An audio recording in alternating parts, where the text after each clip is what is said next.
Ah, les cadeaux pour la Saint-Valentin. On a envie de faire plaisir à notre partenaire et parfois on a peur qu'il n'apprécie pas le cadeau. Si vous êtes en manque d'inspiration, restez bien jusqu'à la fin de la vidéo pour en être encore plus inspiré que le Père Noël en fin d'année. Avant cela, vous pouvez liker la vidéo et vous abonner à la chaîne. Nous faisons au moins une vidéo par semaine. Maintenant, le générique.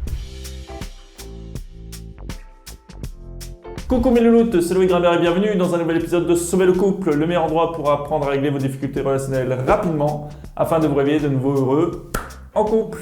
La première question que l'on peut se poser, et je vous invite à réfléchir là-dessus, est-ce que votre partenaire au cours de l'année n'a pas fait des sous-entendus ou exprimé directement une envie? Ah, qu'est-ce que j'aimerais un bureau, je peux travailler debout, ce serait le pied quand même. Comme vous le savez déjà, certaines personnes préfèrent les cadeaux, d'autres les services, d'autres encore les mots valorisants. Certains préfèrent passer du temps de qualité et d'autres le toucher physique. Chacun a ses préférences et sa façon de se sentir aimé. Je vais vous donner des exemples pour chacun de ces critères. Maintenant, je vous invite vraiment à vous poser la question, quels sont ceux que mon partenaire préfère? Je vais vous donner un exemple. Pour ma part, je me sens apprécié par les moments de qualité ensemble et les paroles valorisantes. Je suis plutôt minimaliste, je suis un ancien éco-anxieux. Je peux apprécier les cadeaux si c'est un objet qui va me servir par la suite. Ma partenaire le sait tout ça et c'est réciproque. Comment? Grâce au jeu de couple gratuit que vous pouvez trouver dans la vidéo activité couple top 10. Lien que vous trouverez ensuite dans la description de la vidéo. Et oui, on teste ce que l'on propose chez Sauver le couple. Si votre homme aime les cadeaux, voici des idées d'objets que vous pouvez lui acheter. Donc ça, c'est une tasse que ma chérie m'a donnée l'année dernière. Donc franchement, j'apprécie vraiment.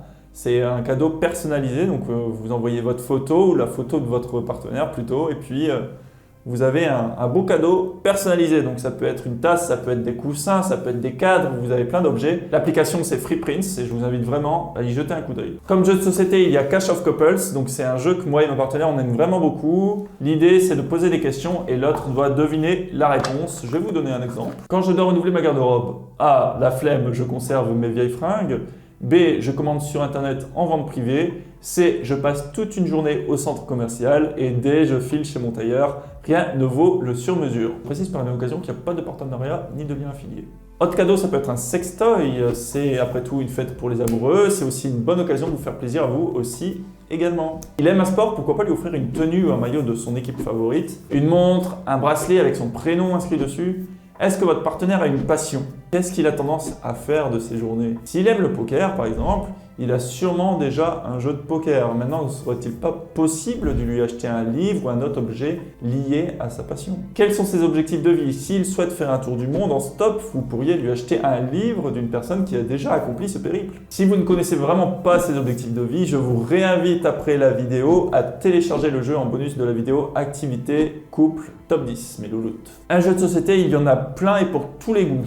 Pourquoi ne pas se replonger dans des jeux auxquels il jouait dans sa jeunesse et qu'il aimerait toujours, peut-être au jour d'aujourd'hui? De quoi a-t-il besoin? Est-ce qu'il ne vous a pas parlé d'une problématique qu'il a eue récemment? Est-ce qu'il n'y aurait pas un objet qui lui permettrait de résoudre cette difficulté? Réfléchissez bien. Si votre homme aime les services rendus, vous pourriez par exemple lui faire un beau repas le soir de la Saint-Valentin en ayant pris bien soin de tout débarrasser et de tout ranger avant. S'il a une action à faire qui le stresse en ce moment, vous pouvez lui proposer de le faire à sa place. Voire de le faire avant la soirée de la Saint-Valentin et de lui annoncer le soir même que vous l'avez effectué. Vous pourriez par exemple lui offrir aussi un coupon écrit dessus: pendant une semaine, je m'occupe de faire toutes les tâches ménagères pour toi, mon chéri, ou pendant un mois. Après, vous choisissez en fonction de l'inspiration que vous avez. Si votre homme aime les mots valorisants, profitez de votre soirée en tête-à-tête pour lui remercier pour ce qu'il est, pour ce qu'il a fait cette année en donnant des exemples. Dites-lui ce que vous appréciez chez lui, même si en ce moment vous avez tendance à ne pas être satisfait de lui, réfléchissez quand même à ses qualités et exprimez-les. Vous pouvez écrire une lettre d'amour. Parfois c'est plus facile d'exprimer des compliments par écrit si vous n'avez pas tendance à les exprimer à l'oral. Et l'avantage, c'est qu'il peut garder la lettre ensuite pour la relire au cours de l'année. Si votre homme préfère les temps de qualité, offrez-lui des activités qu'il aime bien où vous pourrez passer du bon temps ensemble. Ça pourrait être un séjour en vacances, un week-end détente, un restaurant, un bain chaud avec des bougies, une pièce de théâtre, un one-man show, un concert, un parc d'attractions, un sauna, un hammam, un jacuzzi, etc. Pour le toucher physique, vous pouvez lui proposer un massage le soir de la Saint-Valentin ou lui offrir une séance de massage chez un professionnel.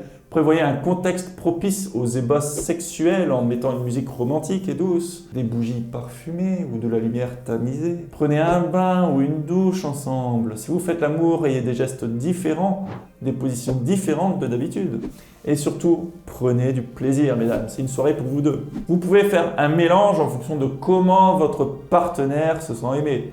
Un service rendu, des paroles valorisantes et un cadeau par exemple. Je sais que parfois on peut être frustré du cadeau que notre partenaire nous donne ou nous a donné. On peut avoir l'impression qu'il ne nous connaît pas. Maintenant, posez-vous la question, quelle est son intention à la base? Est-ce que cela vient d'une bonne intention? Souvent c'est le cas. Donc juste dire merci. Et pourquoi ne pas l'aider pour les prochaines fois? Il n'est pas toujours évident de choisir un cadeau, sinon vous ne serez pas en train de regarder cette vidéo. Je vous souhaite de passer une excellente soirée de Saint-Valentin et surtout, prenez soin de vous et de votre partenaire régulièrement. La Saint-Valentin n'est pas le seul jour de l'année pour exprimer son amour à son partenaire. Laissez-moi un pouce bleu si vous avez appris quelque chose, un petit commentaire, ça fait toujours plaisir. Partagez cette vidéo avec un ami et abonnez-vous à la chaîne avec la petite cloche si ce n'est pas encore fait. Merci encore, bye bye.